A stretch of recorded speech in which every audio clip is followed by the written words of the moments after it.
When I first saw the listing for the cabin, something felt off. It wasn't the pictures, those looked nice enough. A small one-bedroom place, tucked deep in the woods, about 30 miles from town. It had that old rustic charm, a stone fireplace, wooden beams, and a big wraparound porch. The ad said it was perfect for a quiet retreat. It wasn't until I pulled into the long dirt driveway, watching the trees crowd in around me, that I realized what had been nagging at me. It was too cheap. A place like this, renting for almost nothing, out in the middle of nowhere, there had to be a reason. I told myself it was just luck, that I had stumbled onto a hidden gem. I was used to being alone, and I actually preferred it. Life in the city had worn me down. Too much noise, too many people, too many things demanding my attention. I wanted peace. I wanted a place where my head could go quiet for a while. That first night, everything seemed fine. The place was dusty, but that was expected. There was no TV, but I had books. There was no self-service, but I had told everyone I'd be gone for a while anyway. The fridge hummed softly, and the old floorboards creaked under my weight. Felt normal. Then, around midnight, I heard something outside. It wasn't a loud noise, just the kind of rustling you'd expect from an animal moving through the woods. I brushed it off, convincing myself it was nothing. Raccoons, maybe a deer, the wind in the trees. But even as I settled back into bed, something felt wrong.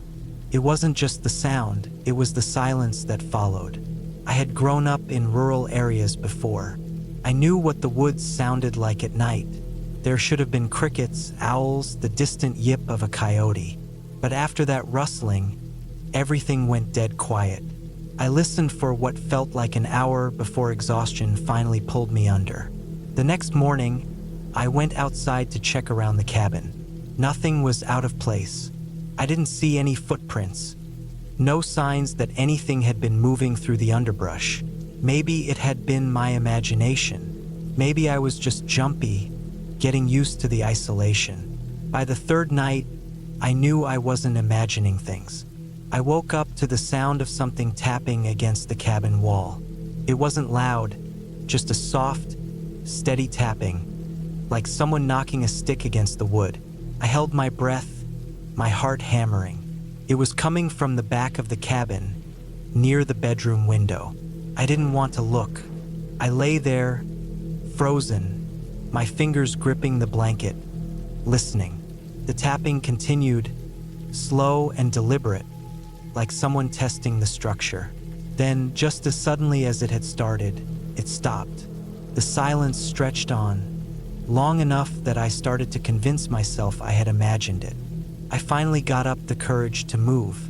I rolled out of bed, crept to the window, and pulled the curtain aside just enough to peek out. Nothing, just darkness and trees. I barely slept that night. The next morning, I checked outside again. This time, I found something. Just below the bedroom window in the dirt were footprints. Not animal tracks, footprints. Bare feet. The prints were deep, the toes spread wide as if someone had been standing there for a long time. My stomach twisted. I wasn't alone out here.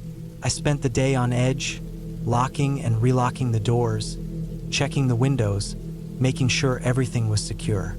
I had a knife, but I suddenly wished I had brought a gun. That night, I sat in the living room with a lantern burning, listening. At around 2 in the morning, I heard the tapping again. This time, it was at the front door. My breath caught in my throat.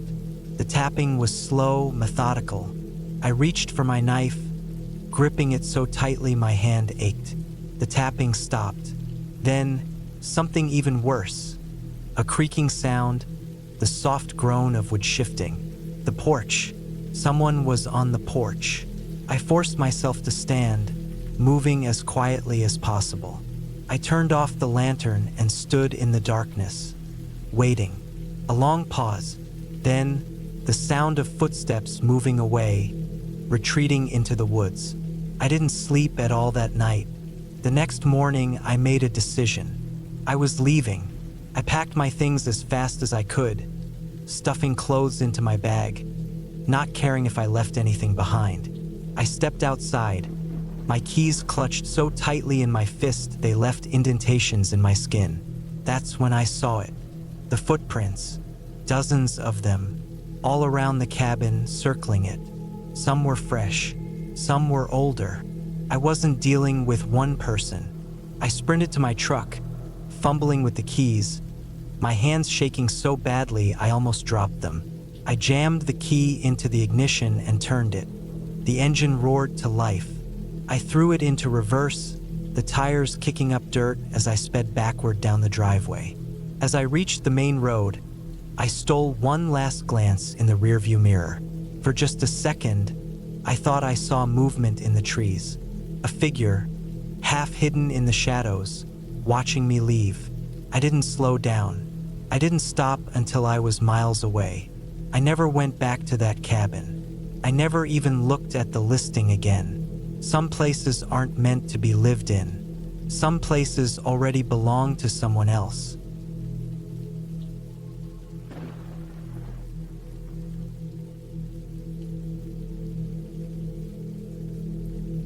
I don't know why I agreed to this trip. Maybe I wanted to prove something to myself, or maybe I just got sick of being called a shut-in by my coworkers. Either way, when Matt invited me to his family's old hunting cabin for the weekend, I found myself saying yes before I could think about it too much. The drive took nearly 4 hours. The farther I got from the city, the fewer cars I saw. Eventually, it was just me and the long, cracked road cutting through the trees. Matt had given me directions over the phone. No GPS out here, he'd warned, but I started getting nervous as the pavement turned to gravel and then dirt. My tires crunched over dry leaves as I followed the winding path deeper into the woods.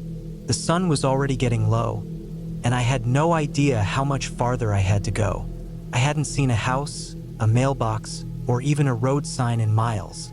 Finally, the cabin appeared, sitting back from the road, half hidden by the trees. It looked rough even from a distance. The logs were dark and worn, and the roof sagged slightly in the middle. I parked next to Matt's truck, killed the engine, and sat there for a moment, taking it all in. There was no electricity out here, no running water. Just an old wood stove, a well, and whatever supplies we'd brought with us. I stepped out, stretching my stiff legs, and grabbed my bag from the back seat. The air smelled damp, like old leaves and tree bark. It was quiet, too quiet, the kind of silence that presses down on you. I climbed the porch steps and pushed the door open. Inside, the cabin was even smaller than I expected. A single room with a cot against one wall, a table and 2 chairs in the center, and an old iron stove in the corner. A doorway led to what I assumed was a storage area or maybe another tiny bedroom. Everything smelled like dust and old wood. Matt wasn't here. I checked my phone. No signal. That was expected, but it still made me uneasy. He said he'd be here before me. Maybe he had gone hunting or scouting for firewood. I tossed my bag onto the cot and sat down. The mattress was thin, and the frame creaked under my weight. I waited. The sun dipped lower, turning the sky a dark orange. The trees outside cast long shadows that stretched across the ground. I stepped out onto the porch, scanning the woods. Nothing. No sound, no movement. Just the endless trees, swaying slightly in the breeze. I was hungry. Matt had said he was bringing food, but I had packed a few snacks just in case. I dug into my bag, pulling out a protein bar and a bottle of water. As I ate, I tried to shake the growing unease in my gut. It was just a late arrival. No big deal.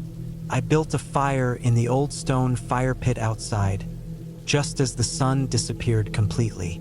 The flames crackled, sending flickering light into the trees. I kept expecting to hear footsteps, for Matt to come stomping out of the darkness with some excuse about why he was late. He never did. I didn't sleep well that night. Every sound outside the cabin made me jolt awake. At one point, I swore I heard footsteps crunching in the leaves. I sat up, holding my breath, listening. Nothing, just the wind. I told myself I was imagining things, but I kept the knife from my bag next to me for the rest of the night. The next morning, I checked around the cabin. Matt's truck was still there, exactly where it had been. No sign of him. His bag wasn't in the cabin. There were no tracks leading away from his truck. No notes. Nothing. I tried to tell myself he had just taken off early, but why would he leave his truck? And how? The only way back to town was the road we came in on, unless someone else had picked him up. But that didn't make sense either. I tried to shake it off. Maybe he'd come back later. Maybe he had some emergency. Still, something felt wrong. That afternoon, I decided to take a walk, see if I could find any sign of him. I followed a narrow trail leading away from the cabin. The deeper I went into the woods, the quieter it got. No birds, no insects. Just the sound of my own footsteps. After about 20 minutes, I saw something up ahead. Clothes, a torn jacket and a boot, half buried in the leaves. My stomach turned. I picked up the jacket. It was Matt's. There was a dark stain near the collar. My breath came faster, and my hands started shaking. I looked around, half expecting to see him stumbling toward me, injured but alive. Nothing. I turned and ran back to the cabin, my heart pounding. When I got inside, I grabbed my bag and threw everything back into it. I needed to leave. Now, as I stepped outside, I froze. Footprints, fresh ones, leading from the woods to the cabin. But they weren't mine, and they weren't Matt's either. They were too big. I ran to my car, fumbled with the keys, and jammed them into the ignition. The engine roared to life and I peeled out, tires kicking up dirt and leaves. I didn't look back. I drove until I found a gas station with a payphone. I called the police, told them everything. They sent a couple of deputies out, but when they called me back, they said they hadn't found anything. No footprints, no jacket. No blood, just Matt's truck, sitting there, untouched. They asked if I was sure I hadn't imagined it, if I'd been drinking. I know what I saw. I never went back. I never spoke to Matt again. He was just gone. No missing persons report, no news coverage, nothing. It was like he had never been there at all.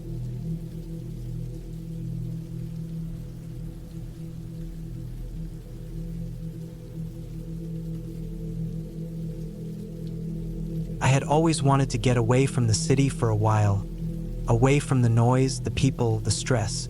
So when I found a listing for a remote cabin deep in the woods, I booked it without a second thought. The pictures showed a simple, sturdy place, surrounded by tall pines with a small lake just a short walk away. It seemed perfect. The drive out was long, the roads becoming narrower, more winding the farther I went. The trees thickened, closing in on either side of the car, and the GPS signal flickered in and out. Eventually, I had to rely on a printed map, tracing the route with my finger as I navigated the unpaved roads.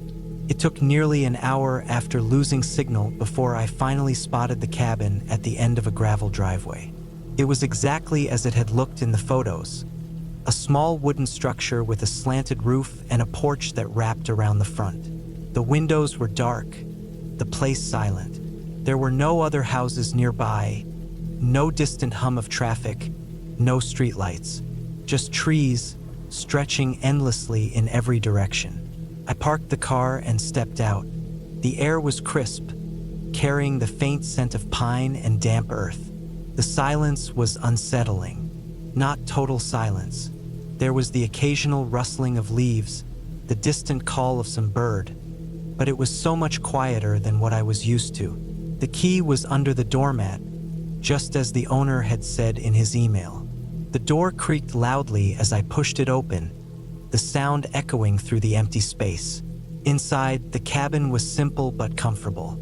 A single open room with a small kitchen, a fireplace, and a worn-out couch facing a window. A door led to a tiny bedroom with a single bed and a nightstand. There was a bathroom, but no running water. The owner had warned me about that.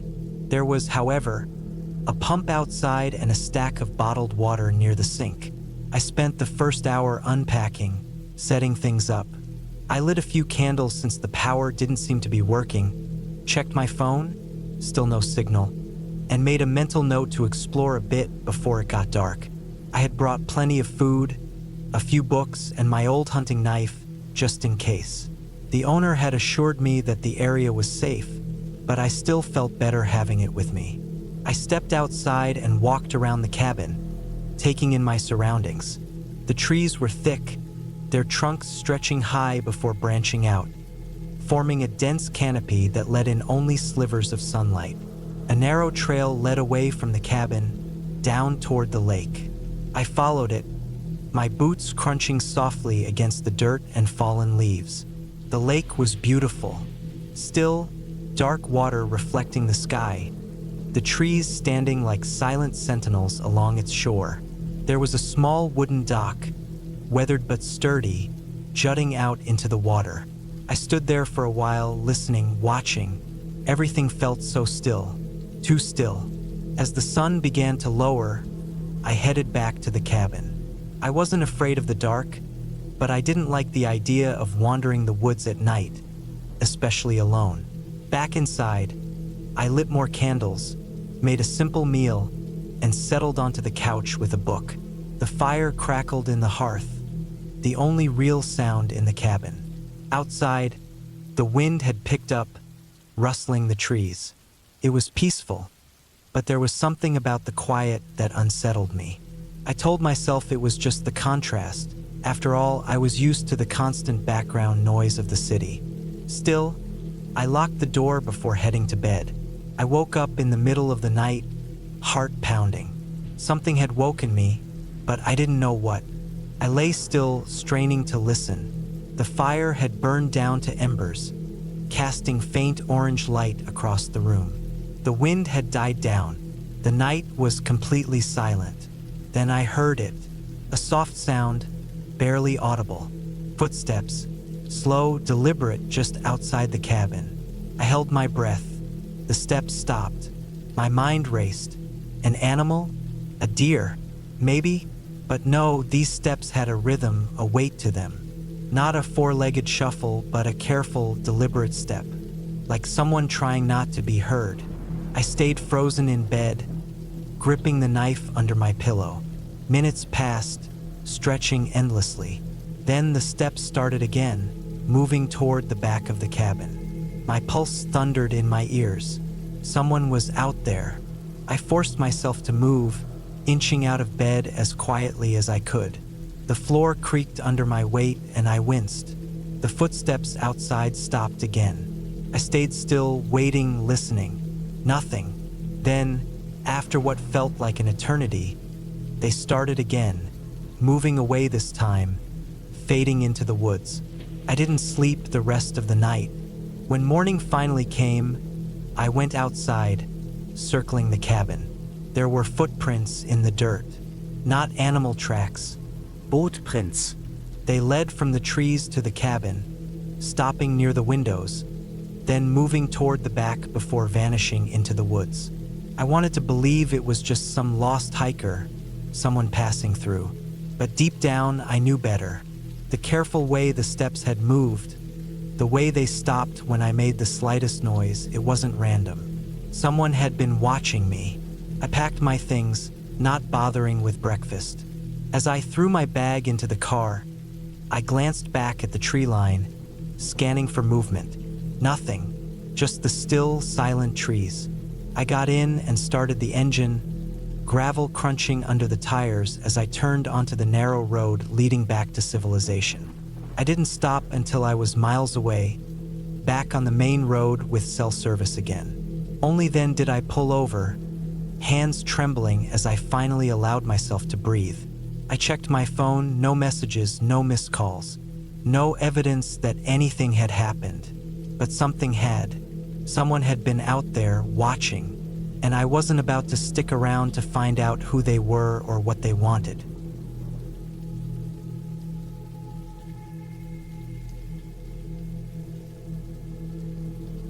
I never wanted to stay in that cabin. It wasn't my idea, but my brother Mark had been pushing for it for months. He loved the idea of getting away from everything. As he put it, I had nothing against nature, but I liked my comfort. A long weekend in a cold, isolated cabin with spotty reception and no running water just wasn't my thing. But I owed him, so I agreed. The drive out there was long and uneventful. The roads were mostly empty, winding through endless stretches of trees. The further we got, the fewer houses we passed.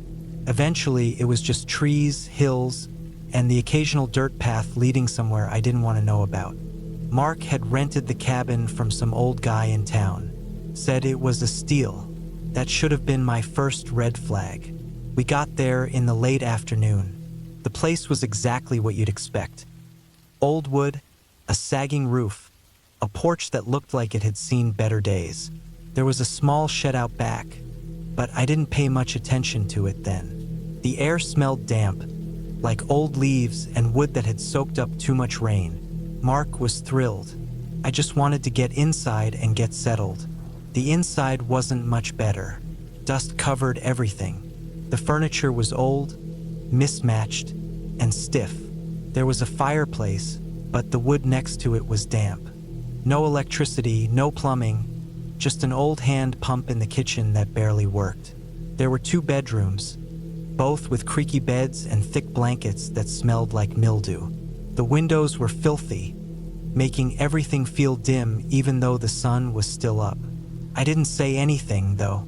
Mark was excited, so I just went along with it. We unpacked our bags, made a quick meal on the propane stove, and sat on the porch as the sun went down. It was quiet, too quiet. No birds, no wind, just the distant sound of branches shifting under their own weight. I didn't like it. Felt wrong, like something was watching, but I ignored it. That night, I had trouble sleeping. The bed was uncomfortable. The air felt thick, and every sound outside made me tense up. Mark was snoring in the next room, completely at ease. I laid there, staring at the ceiling, listening. Every once in a while, I'd hear something outside, twigs snapping, leaves rustling. Normal forest sounds, sure, but they felt off, like something was moving just out of sight, circling the cabin. I told myself I was being paranoid. At some point, I must have drifted off because I woke up to the sound of something scratching at the wall. It was faint, but enough to snap me awake. I sat up, listening. It was coming from outside, just beneath my window. Slow, deliberate scraping against the wood. My breath caught in my throat. I waited, then silence. I didn't sleep after that. The next morning, I told Mark about it. He laughed it off, said it was probably a raccoon or a tree branch. I wasn't convinced, but I let it go. We spent the day hiking, fishing, trying to make the most of it. But the whole time I felt uneasy, like we weren't alone out there. That night, it happened again. The scratching. This time, it moved. It started under my window, then crept along the wall, slow and steady. My heart pounded. I wanted to wake Mark, but I was frozen. Then I heard something new. A soft, rhythmic tapping on the front porch, like someone knocking, but too slow, too light. I finally found the courage to move. I got out of bed as quietly as possible and made my way to Mark's room. He was still dead asleep. I shook him awake, whispering that something was outside. He groaned, half asleep, but then he heard it too. The tapping. His face changed. We sat there, listening. The tapping stopped. Then, footsteps. Slow, dragging footsteps moving around the cabin. We didn't breathe, didn't move, just listened. Then, nothing. Silence. We stayed awake until the sun came up. When we finally stepped outside, there were marks on the walls. Scratches, long and deep, running along the cabin's side. Not animal scratches. Too deliberate, too precise. We didn't stay another night. We packed up and left, driving back to town as fast as the dirt road would let us. Mark didn't say much, neither did I, but we both knew something had been out there, watching, testing. We never went back.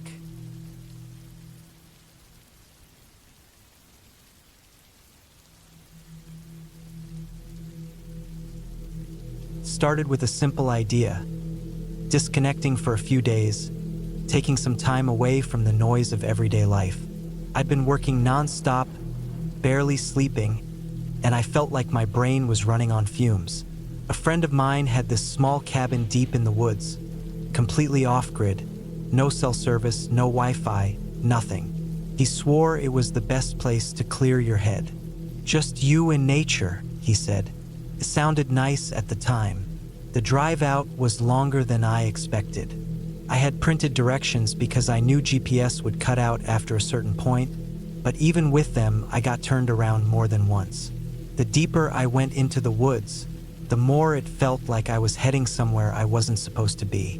The roads narrowed, the trees got taller and thicker, and after a while, it was just me and the sound of my tires on gravel. The cabin itself was smaller than I imagined.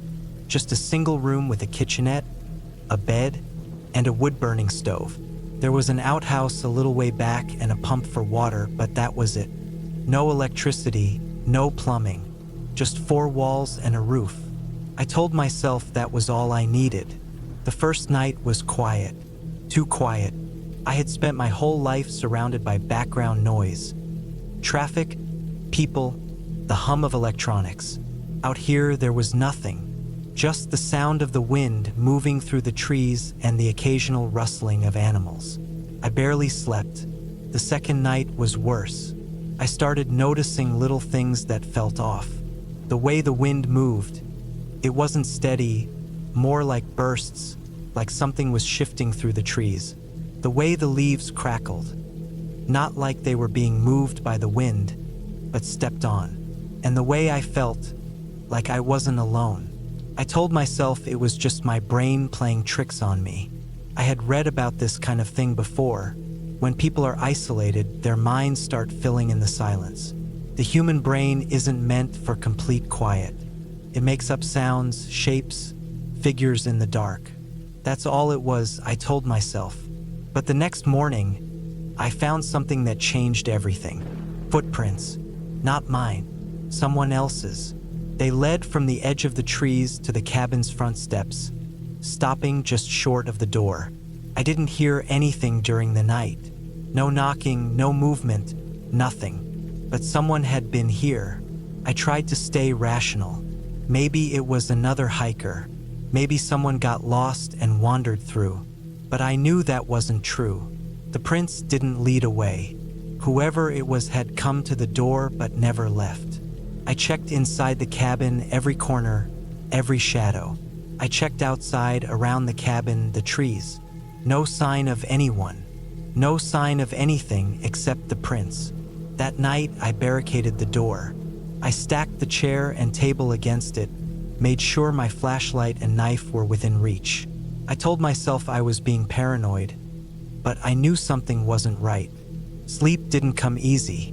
Every little sound made my pulse jump. A branch snapping, the wind pushing against the walls. But there was something else, too. Something deeper. A feeling I couldn't shake. And then, just past midnight, I heard it. Not footsteps. Not knocking. Breathing. Right outside the cabin. Slow, deep, steady. It wasn't the wind. It wasn't an animal. It was human. I held my breath, gripping the knife so tight my hand ached. The breathing didn't move, didn't shift. Just stayed there, steady, like whoever was out there was waiting for something. Watching. And then, just as suddenly as it started, it stopped. I didn't move. Couldn't. I stayed there, frozen, until the sun started creeping in through the cracks in the walls. When I finally found the courage to check, there was nothing. No footprints, no signs of anything. But I knew what I had heard. I wanted to leave. Every instinct in me screamed to get in my car and go. But my car was parked almost half a mile down the path. I would have to walk through the woods to get to it. And if someone was out there, I spent the day waiting, listening, watching the trees. By the time the sun started setting, I made up my mind. I wasn't staying another night. I packed my bag, grabbed my flashlight, and stepped outside. The air was colder than it had been, thick with something I couldn't explain. I kept my light moving, scanning the trees, the path ahead. Every step felt like I was pushing against something heavy, something unseen. And then I saw them, figures, just barely shapes between the trees. Not moving, not speaking, just standing there, watching. I ran. I didn't look back. I didn't stop. My heart was pounding so hard it felt like it would burst. I could hear my own breath, ragged and desperate, but nothing else. No footsteps chasing me. No voices. Just silence. When I reached my car, my hands were shaking so bad I could barely get the key in the ignition. The engine roared to life, and I took off, speeding down that narrow road like something was right behind me. I didn't stop until I hit the main road. Even then, I kept checking the mirrors, half expecting to see someone standing in the distance, watching me leave. I never went back, never told my friend what happened. I don't even know how to explain it. I don't believe in ghosts. I don't believe in monsters. But I know what I saw. I know what I heard. And I know that whatever was out there, it wasn't alone.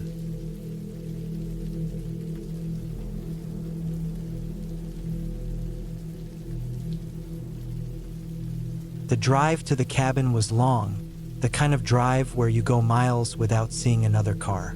The road was narrow, winding through thick trees that seemed to press in from both sides. My hands were tight on the steering wheel, knuckles white, as the tires crunched over gravel. The sun was getting lower, casting long shadows across the road, making it harder to see ahead. I had checked the directions a dozen times already, and I knew I was going the right way, but something about the silence out here was unnerving. I had rented the place for a week. The plan was simple: some time away from everything. No work, no responsibilities, no distractions. Just me, the quiet, and a chance to clear my head. I had found the listing online, a small cabin deep in the woods, completely isolated. The pictures had shown a cozy wooden house with a small porch, a stone fireplace, and a lake not far away. It had seemed perfect. When I finally pulled up, the cabin looked just like the pictures. Only something about it felt off. Maybe it was just the stillness. No birds, no rustling leaves, just an overwhelming quiet that made my own breathing sound too loud. I killed the engine, grabbed my bag, and made my way to the front door. The key was under the mat, just like the owner had said it would be. The lock clicked open easily, and I stepped inside. The air was stale, like the place hadn't been used in a while. Dust floated in the last beams of daylight coming through the window. The furniture was simple: old wooden chairs, a couch that looked like it had seen better days, and a small kitchen tucked into the corner. There was a single hallway leading to the bedroom and bathroom. It was exactly what I had expected, but something about standing there made me uneasy. Maybe it was just the way the cabin smelled, like wood and something faintly metallic. I shook it off. I was just tired from the drive. I set my bag down and went to open a window to let some fresh air in. The handle was stiff, but after some effort, I got it open. The cool air rushed in, making the curtains flutter slightly. I stood there for a moment, breathing it in, trying to push away the weird feeling sitting in my chest. I decided to get settled. I put my bag in the bedroom and unpacked the few things I had brought. Some clothes, a flashlight, a book. The bed was simple, just a wooden frame with a thin mattress, but it looked comfortable enough. As I was setting my things down, I noticed something strange. The floorboards near the bed had deep scratches in them. Long, uneven marks that ran parallel to each other, as if something had been dragged across the wood. I crouched down, running my fingers over them. They were rough, old. My first thought was maybe an animal had gotten in at some point, but these didn't look like claw marks. They looked intentional, like someone had dug something into the floor and scraped hard. I shook my head and stood up. It didn't matter. It was an old cabin, and old cabins had weird things about them. I wasn't gonna let my mind run wild. I left the bedroom and made my way back to the kitchen to find something to eat. There was a small fridge, mostly empty except for a few bottles of water and some leftover condiments. I had brought my own food, so I pulled out a sandwich I had packed and ate it while standing by the window. The sun was nearly gone now, the woods outside turning to black. That was when I heard it. A sound, faint at first, coming from somewhere outside. A slow, deliberate creak, like wood bending under weight. I froze, my body going still. It had come from the porch. I turned my head slightly, just enough to look out the window without moving too much. The porch was empty. The old wooden railing, the single rocking chair, the steps leading down to the ground, nothing was out of place. I waited, barely breathing. Then I heard it again. A slow, groaning creak. My stomach tightened. The sound had come from the steps this time. Someone was out there. I moved slowly, setting my sandwich down as quietly as I could. I reached for the flashlight on the counter, my fingers closing around the cold metal. My heart was hammering. I didn't want to turn the light on. If someone was outside, I didn't want them to know I was standing right there. I waited, straining my ears. The seconds dragged on. Nothing. After what felt like an eternity, I took a slow step back from the window. My pulse was still racing, but the sound hadn't come again. Maybe it was just the wind. Maybe the old wood was shifting under its own weight. I told myself that, but I didn't really believe it. I didn't sleep well that night. I lay in bed, staring at the ceiling, every creak of the cabin making my muscles tighten. I kept the flashlight beside me, one hand resting on it. Every so often, I'd hear something outside, a soft rustling, a distant snap of a twig, but I forced myself to stay in bed. Eventually, exhaustion won, and I drifted into uneasy sleep. The next morning, I stepped outside to check the porch. The wood was old, worn down by years of weather, but there were marks on the steps. Faint impressions, like something had pressed down into the dirt just enough to leave a trace. They weren't footprints.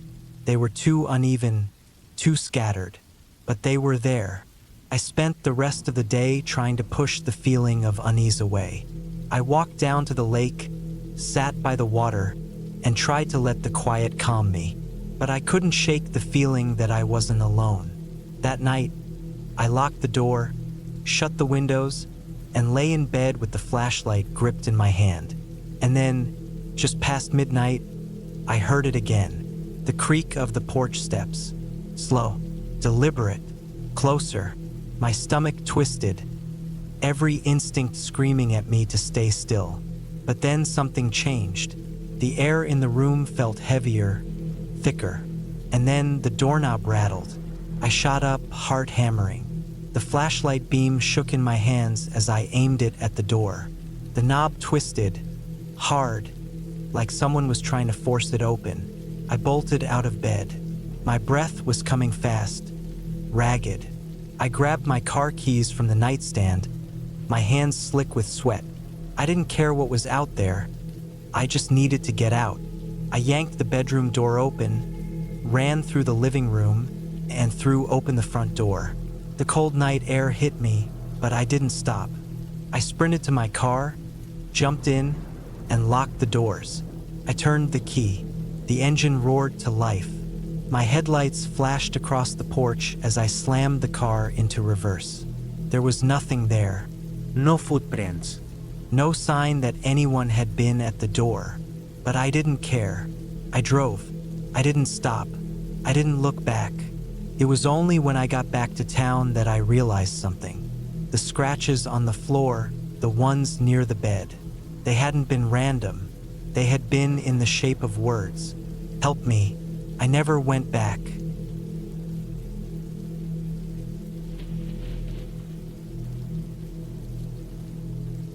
I don't know why I agreed to come up here alone. Maybe it was the thought of a peaceful weekend, away from the noise of the city, or maybe I just wanted to prove to myself that I could do it. The idea of staying at a secluded cabin sounded nice in theory. Just me, the quiet of the woods, and a break from my usual routine. I had imagined crisp mountain air, the smell of pine, and nights spent by the fire with a book.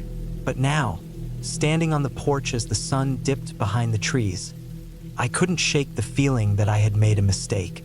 The cabin was old, the kind of place built by hand long before modern conveniences. It had been in my family for decades, passed down from one relative to another, but no one had really used it in years.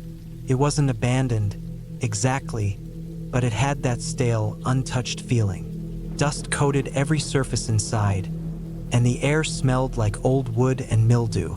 I told myself it was just my imagination making things feel off, that I wasn't used to being this alone. I spent the first hour settling in, unpacking my bag, checking the old wood-burning stove, making sure the generator was working. There was no electricity, no running water. I had to rely on a hand pump for water and candles for light. That was fine. I had prepared for it. I even thought it would be a nice change from the constant glow of my phone screen. The first night, I barely slept. I kept hearing noises outside, branches snapping, leaves rustling. I knew it was probably just the wind or animals moving through the underbrush, but I couldn't help but imagine something. Someone standing just beyond the trees. When I finally dozed off, I dreamt of the door handle slowly turning, of someone stepping inside while I lay frozen in my bed. When I woke up, my heart was pounding, and I couldn't remember if I had actually heard something or if it was just the dream. The next day, I tried to push the unease away. I went for a walk in the woods, following an old trail that my grandfather had carved out years ago. The trees were tall, their branches heavy with moss. It was beautiful, but also eerily quiet. I realized then that I hadn't heard a single bird since arriving. No distant sounds of life, just the occasional creak of trees shifting in the wind. I told myself I was overthinking things. I had wanted solitude, and that's exactly what I got. When I got back to the cabin, I found the front door slightly open. My stomach dropped. I was sure I had closed it. I checked inside, but nothing seemed out of place. Still, I couldn't shake the feeling that someone had been there, that they had watched me leave and taken the chance to slip inside. But who? The nearest town was miles away, and as far as I knew, no one ever came up here anymore. That night, I locked the door and wedged a chair under the handle, just in case. I didn't sleep much. I kept listening, waiting, convinced I'd hear footsteps on the porch. At some point, exhaustion won over, and I drifted into a restless sleep. I woke up suddenly, heart racing. Something had woken me, but I didn't know what. I lay there, holding my breath, straining to hear. Then I heard it, a soft creak from the other room. It was so faint that I almost convinced myself it was nothing. But then another followed. My body tensed. I reached for the flashlight beside me and clicked it on, casting a dim glow across the room. The cabin was small, just 2 rooms, a main living area and the bedroom where I lay. There was no way anyone could have gotten in without me hearing them break the door or a window. But that didn't mean they weren't there. I forced myself to move. Slowly, I crept to the doorway and shined the flashlight into the living area. Nothing. Everything was just as I left it. But the uneasy feeling remained, pressing in on me like a weight on my chest.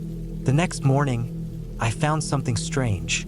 Near the front porch in the dirt were footprints. They weren't mine.